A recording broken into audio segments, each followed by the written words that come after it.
Selamat malam, Assalamualaikum warahmatullahi wabarakatuh. Namo Buddhaya, Om Swastiastu. Salam kebajikan untuk kita semua.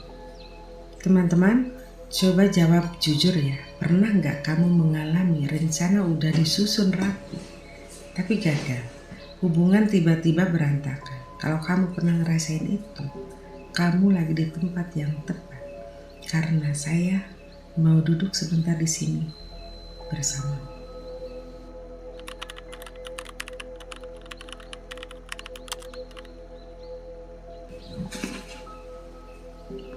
Seperti biasa di ruang ini kita akan ngobrol santai tentang hidup, luka, dan perubahan melalui sudut pandang inner cosmet.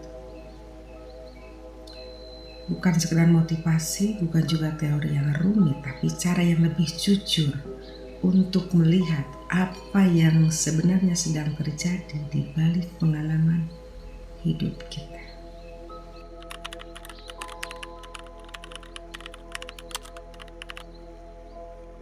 Teman-teman, perubahan hidup bisa terjadi di satu momen saat kita tidak lagi hanyut karena melawan arus kehidupan, tapi menjadi muara di mana semuanya mengalir dan berhenti.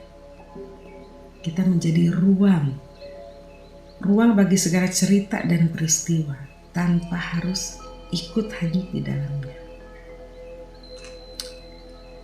Karena gini teman-teman, karena kalau lagi jatuh rasanya semua ikut runtuh. Karena pikiran kita suka membuat kesimpulan besar dari satu kejadian kecil.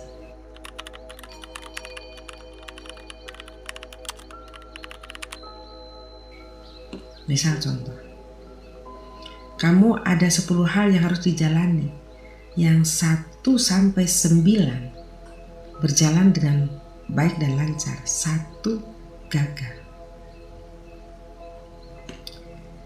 Nah biasanya di detik pertama kamu akan merasakan bahwa kejadian itulah adalah akhir dari segalanya.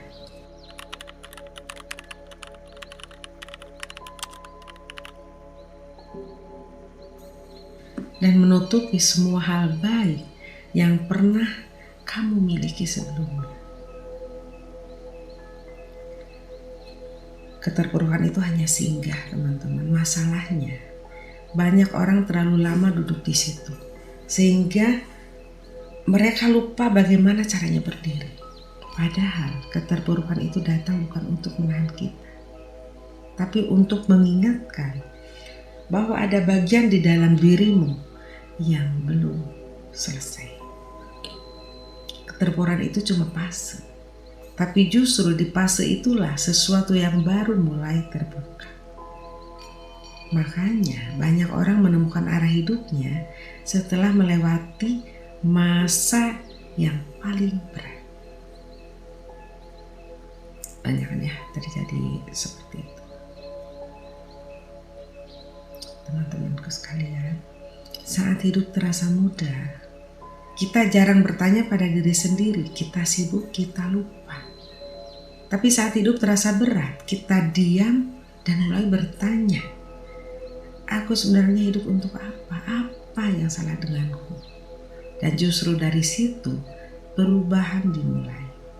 Kadang keterpurukan adalah momen di mana kita dipaksa untuk berhenti dari segala aktivitas pikiran dan fisik, dan tanpa sadar kita masuk ke titik netral atau yang biasa disebut adalah titik jernih atau zero point. Nah, nanti akan kita bahas tentang zero point ya. Nah, titik jernih bukan jeda yang ditahan, melainkan jeda yang dibiarkan. Dan dari jeda yang dibiarkan itulah hidup menemukan jalannya. Titik jernih adalah titik di mana kita tidak sedang jadi siapa-siapa, tidak melawan, tidak mengikuti, tidak juga menolak. Dan di titik itulah justru segalanya mulai bergerak. Gitu teman-temanku. Nah, Titik jernih atau zero point ini bukan kekosongan yang hampa teman-teman, tapi keheningan yang penuh potensi.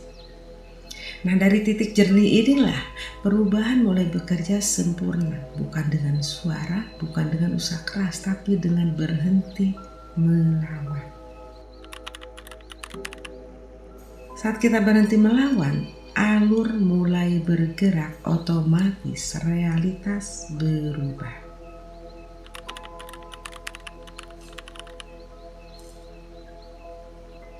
Teman-temanku sekalian, ada fase dalam hidup di mana semua cara sudah dipakai tapi tetap mentok. Sudah tambah usaha, tambah strategi, relasi, tapi hasil tetap sama. Nah, itu bukan kegagalan teman-teman. Itu tanda bahwa hidup tidak bisa lagi diselesaikan dari luar. Nah, inner cause bekerja menyentuh sebab terdalam di mana kita sudah tidak lagi melawan. Ia bekerja menghentikan sebab terdalam yang membuat aliran tertahan. Nah, pertanyaan apakah ini seperti meditasi? Misalnya, dari teman-teman ada pertanyaan seperti itu misalnya. Kalau meditasi kan berusaha masuk ke posisi hening. Kalau inner cause belajar hidup dari hening, berhenti melawan. Yang mengubah arah hidup bukan menahan atau melawan teman-teman, melainkan berhenti menghalangi. Menghalangi jawaban, kepastian, dan lain sebagainya. Ketika kita berhenti menghalangi, di sanalah alur baru mulai bergerak sendiri. Apakah ini seperti manifestasi?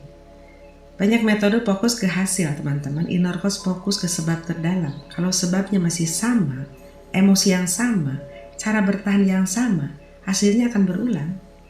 Meski tekniknya berbeda. Nah, apakah ini seperti visualisasi atau afirmasi gitu ya? Misalnya ada pertanyaan itu dari teman-teman. Nah, di inner cause, kita tidak melompat ke masa depan, tapi berhenti melawan.